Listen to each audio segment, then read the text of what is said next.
ಬ್ರಹ್ಮಣ್ಯಾಧಾಯ ಕರ್ಮಾಣಿ ಸಂಗಂ ತ್ಯಕ್ತ್ವಾ ಕರೋತಿ ಯಃ ಲಿಪ್ಯತೇನ ಸ ಪಾಪೇನ ಪದ್ಮಪತ್ರಮಿವಾಂಭಸಾ.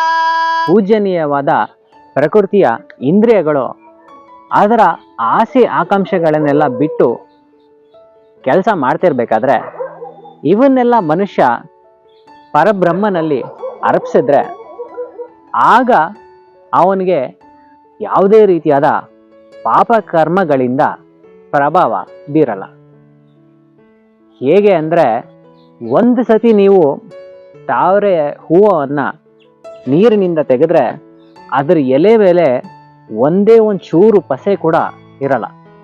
ಅದೇ ರೀತಿ ಮನುಷ್ಯನು ಕೆಲಸವನ್ನು ಮಾಡಿದಾಗ ಅವನಿಗೆ ಯಾವುದೇ ರೀತಿಯಾದ ಪಾಪಕರ್ಮಗಳು ಅಂಟ್ಕೊಳ್ಳಲ್ಲ ಅಂತ ಇಲ್ಲಿ ಭಗವಂತ ಹೇಳಿದ್ದಾರೆ.